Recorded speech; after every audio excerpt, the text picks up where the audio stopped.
Hello friends, I am Arpit and I am here with today's analysis. Today is 8th of February and we will be dealing with two very important topics which are there in news. The first is conflict happening in the Democratic Republic of Congo. This country is a landlocked country in the African continent. Mineral rich country it is.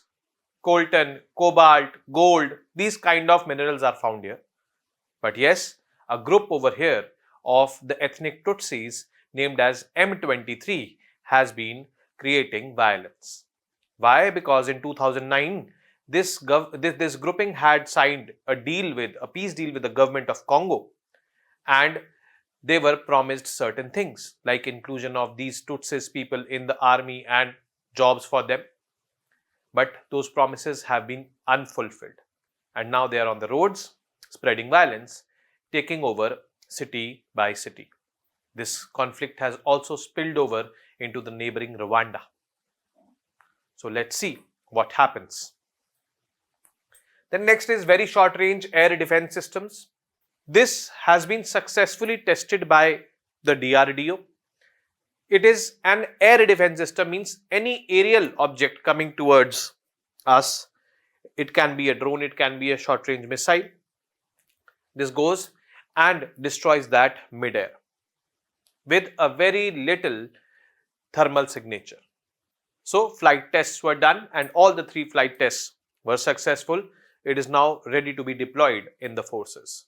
The best part, it is indigenously developed. Then we will be dealing with the MCQs based on these two topics and discussing the answers to the yesterday's MCQs. So conflict in Democratic Republic of Congo. So what is happening over there? So there is this group called as M23. M stands for March. On March 23, 2009, the Democratic Republic of Congo government signed a peace agreement with the Tutsis ethnic groups. The Tutsi are an ethnic group primarily inhabiting Rwanda and Burundi in the Great Lakes. So Rwanda is over here, neighboring Democratic Republic of Congo. This is Democratic Republic of Congo, and Burundi is here south of Rwanda. It is also neighboring this. So this, M23 rebel groups, they are Tutsis, and Tutsis reside over here also. Now they are progressing towards the southern part. They took over the city of Goma. Goma is over here. These are the Great Lakes over here in Africa. Okay. And now they are moving towards south, means towards the capital city of South Kivu, Bukavu. So from Goma, they will be moving towards Bukavu, which is in the South Kivu province. North Kivu province is Goma is there, and now the capital city of South Kivu province is Bukavu. They will be moving towards Bukavu. Now the Democratic Republic of Congo government says that these ethnic groups, Tutsis, M23, they are being supported by Rwanda. However, government of Rwanda refutes this claim. Since they are Tutsis and Tutsis are found over here in Rwanda also, so this is the key, I would say, issue.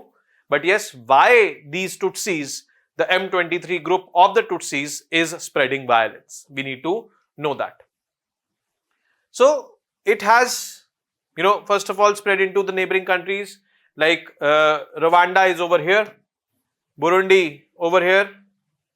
Small, these countries are again landlocked, but Democratic Republic of Congo is a large country. Congo is over here. So it is not, the violence is not in Congo, it is in Democratic Republic of Congo. And why it has been spread to other areas? Because there is ethnic similarities. These Tutsi people are in Rwanda and Burundi as well. And many people over there, due to this violence, are forced to leave their homes and go to other places.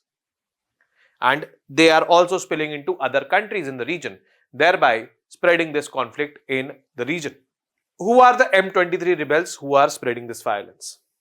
M23 actually stands for March 23. March 23 movement it is called as, and this was 23rd March of 2009 when a peace agreement was signed between the Tutsi group and the government of Democratic Republic of Congo.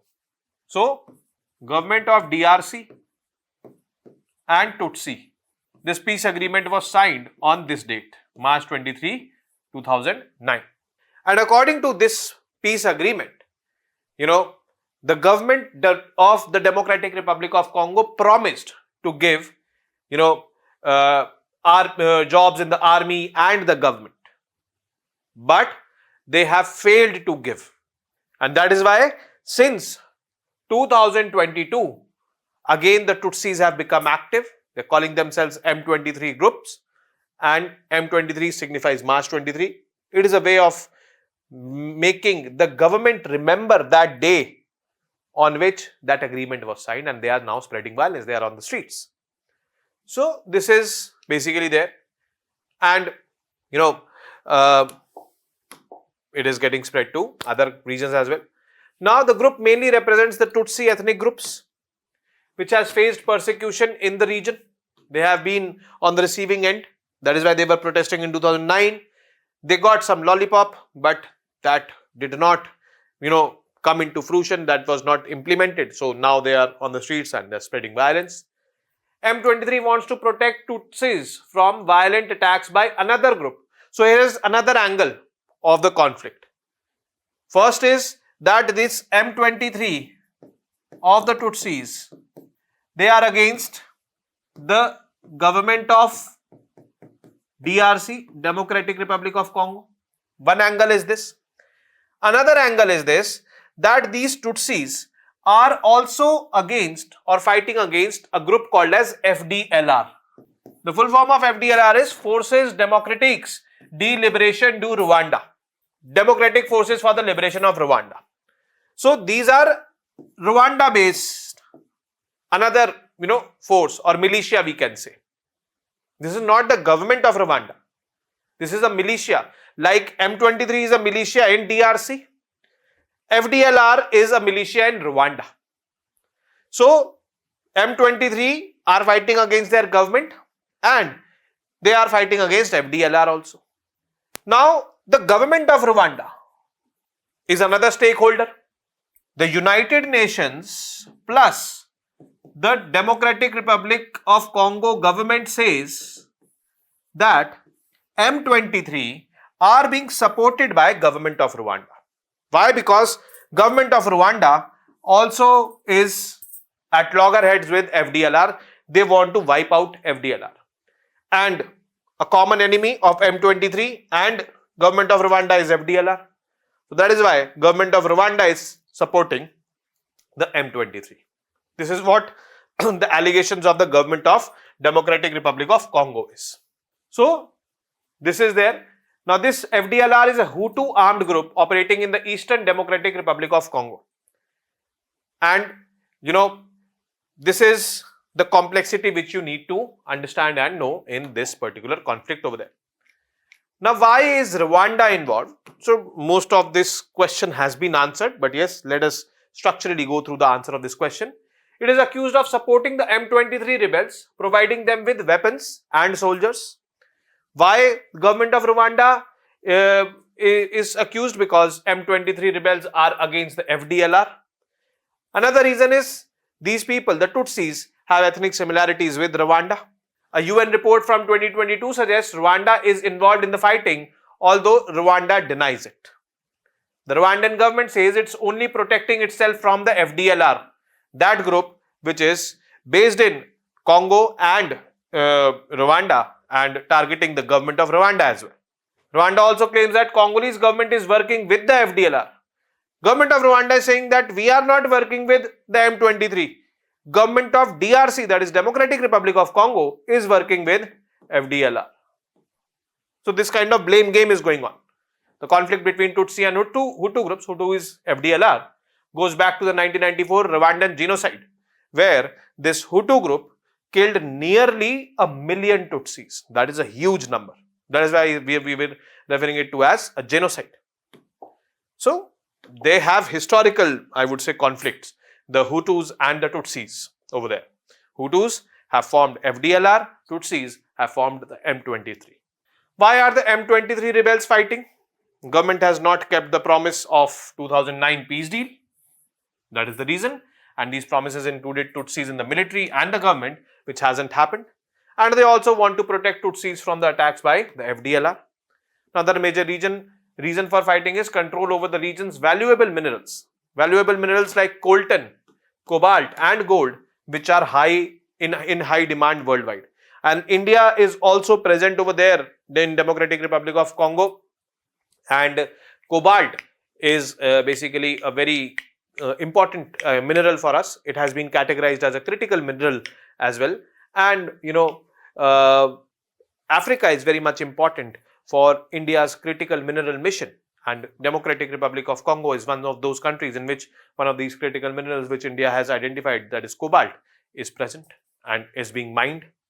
So there are minerals also present, and it is believed that these M23 rebel groups, they have taken control over certain mineral mines and all also. Then international and regional impact. The violence has caused a huge amount of suffering.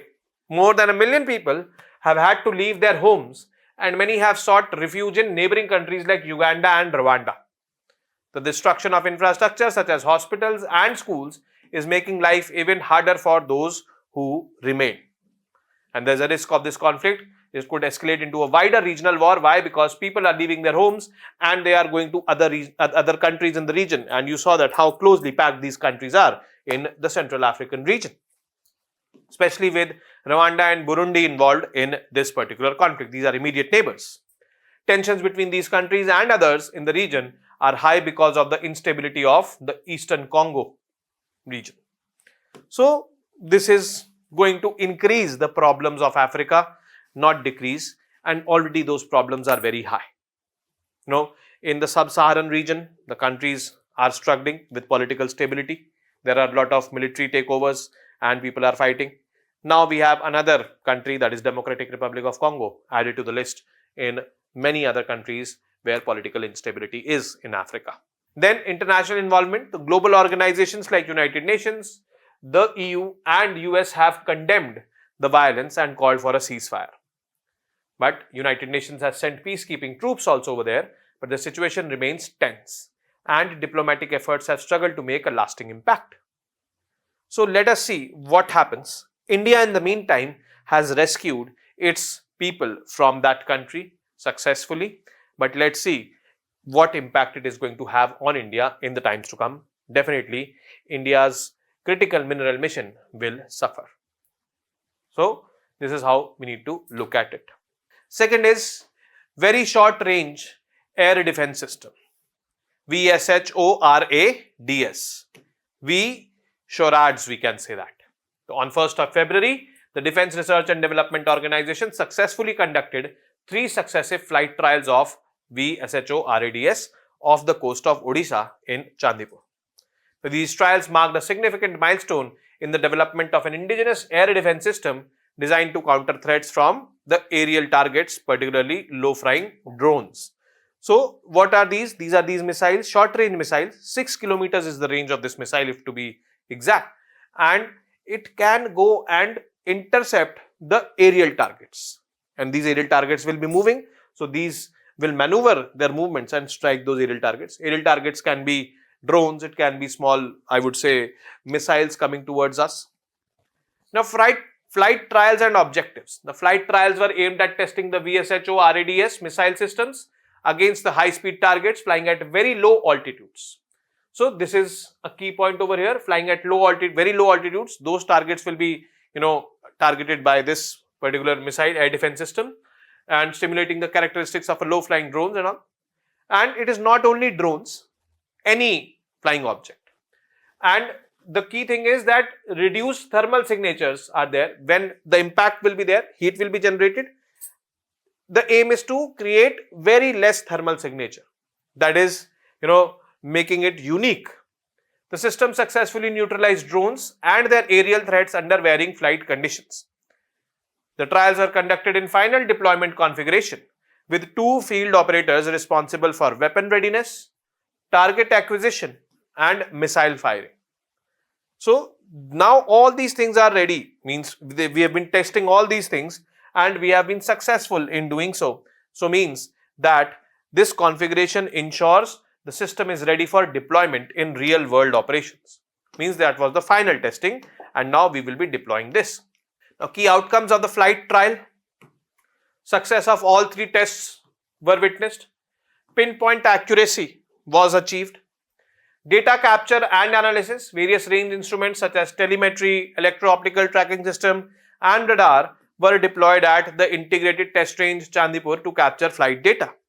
And the captured data confirmed the accuracy of the missile system, establishing its unique capability to neutralize drones. So, this is there. If I have to describe the system, it is a man-portable air defense system, means it can be launched from portable systems, man-pads, that has been indigenously developed by Research Center Imarat, RCI, which with collaboration from other DRDO laboratories and development partners. So the launch pads of these missiles plus these missiles both are indigenously developed. The system is designed to provide air defense for the Indian Army, Navy and Air Force against a wide range of aerial threats. Wide range of aerial threats, that is why I am saying that not only drones, but a wide range of aerial threats, especially those coming at low altitudes. It is lightweight, portable and capable of being operated by a single soldier, making it effective in close range defense operations. Significance and strategic importance, definitely counter to drone threats. This is enabling us to do that. Low flying drones is a concern. These drones can be attack drones, these drones can be intelligence gathering drones, surveillance drones, anything, multiple purposes are there of the drones these days. So for all those drones, this will be enabling our capacity or enhancing our capacity to counter the drone threats. Indigenous defense capability. The development of VSHORADS is a step towards enhancing India's self-reliance in defense technology under Atmanirbhar Bharat initiative. This also strengthens the air defense capabilities of Indian Armed Forces and is critical in providing close-in protection against variety of aerial threats. So, this is the significance and strategic importance of this. Now, what is the future prospect of this? Successful trials pave the way for operational induction of VSHORADS into the Indian Armed Forces. With further refinement and integration, the missile system is expected to be a critical asset in India's air defense strategy, particularly in dealing with new age threats such as drones, loitering munitions and low-flying aerial targets. So, this is what we need to understand and know about it. The key thing is that it is indigenously developed. Now, the first question in the MCQs, how many of these countries share a boundary with Democratic Republic of Congo? South Sudan, Angola, Sudan. How many is the keyword? Only one of these share, only two countries share the boundary with DRC. All these countries share a boundary with DRC or none of them share a boundary with DRC. Which of these minerals are found in Democratic Republic of Congo? Gold, coltan, cobalt. Only three, only 2 and 3, only 1 and 2, all of the above. Third, very short range air defense system is a drone, a counter drone defense equipment, a short range attack missile, none of the above. Fourth, consider the following assertion and reasoning statements and mark the correct ones. Carefully answer this one. M23 group is spreading violence in Congo. The demands of the M23 group have been unfulfilled by the government since peace agreement signed in 2009. Both A and R are true and R is the correct explanation of A. Both A and R are true and R is not the correct explanation of A. A is true, R is false. A is false, R is true. So, accordingly, you answer. Now, the answers to yesterday's MCQs. With reference to the state emblem of India and its usage, consider the following statements. The omission of the motto Satyamev Jayate in Devanagari script from the state emblem violates the state emblem of India, Prohibition of Improper Use Act 2005. Yes, this is very true and that is what the Ministry of Home Affairs is saying to the state governments, that you cannot use the state emblem or the national emblem of India without Satyamev Jayate written in Devanagari script, where most of the state governments were using it without Satyamev Jayate. So this statement is correct and that is what the Ministry of Home Affairs is saying, that according to the state emblems of India, Prohibition of Improper Use Act, you have to use it along with Satyamev Jayate written in Devanagari script. Second, state emblem of India was adopted on 26 January 1950, not 51. So this statement is wrong. The legal framework governing the use of state emblem includes the State Emblem of India, Regulation of Use Rules 2007, which permits its use only by government agencies in strict adherence to design guidelines. This is also very much true. Hence B, 1 and 3 is the correct option over here. Second question, with reference to the International Big Cat Alliance, consider the following statements. It was launched by Prime Minister Narendra Modi on April 9, 2023 during an event commemorating 50 years of Project Tiger. Yes, this statement is true. It aims to protect 7 iconic big cats. Yes. All of which are endangered or vulnerable. Yes, we saw that in the table. This is very much true. Either they are endangered or vulnerable. As of now, 27 countries have ratified the IBCA. No, as of now, 5 countries have ratified it. 25 countries have expressed their desire to be part of it. So this statement is wrong. Hence, 1 and 2 only is the correct option. Third question. With reference to the International Big Cat Alliance, consider the following statements. IBCA officially came into force as a treaty-based intergovernmental organization, which is true, on January 23, 2025, which is true. With its headquarters located in India, it is also true. So, entire first statement is true. Jaguar is classified as endangered under the IUCN Red List and is found in India. So, first of all, Jaguar is classified as near threatened and it is not found in India. So, this statement is wrong. The third statement, the framework agreement for IBCA has been ratified by 5 countries. Yes, it has been ratified by 5 countries. I told you in the previous question, including India. India has ratified it, which became formal members of the alliance. Yes. So, this statement is true and hence 1 and 3 only is the correct option over here. Fourth, with reference to the extremely large telescope, consider the following statements. It is under construction. Yes, 60% of the work has been completed. In North Chile, yes. And upon completion will be the largest optical infrared telescope in the world. Yes, the entire statement 1 is correct. ELT will feature a primary mirror composed of 798 smaller mirrors. Very good, it is correct. Collectively forming a mirror of 39.3 meters in diameters. Exactly, it is correct. So, second statement is also correct. And the third statement is European Southern Observatory, ESO, is supporting the ELT project. Yes, it is being supported by ESO with contributions from 16 countries. So, ESO has 16 member countries. Brazil is part of it. UK is part of it. So, we also had the list of all the 16 countries who are part of ESO. So, third statement is also correct. And with this, C is going to be the correct option over here. So, with this, we have come to an end of today's session. I will be seeing you tomorrow now, not tomorrow, but Monday now. And we will be dealing with the very important topics thereon. We are also going to start a new, I would say, theme-based topic. And our next theme we are going to pick up is the economic survey. What we are going to do is we will be picking up chapter by chapter of the economic survey and I will be discussing in the daily analysis. So till then, you guys very well know what to do. Not repeating it today. Namaste. Jai Hind.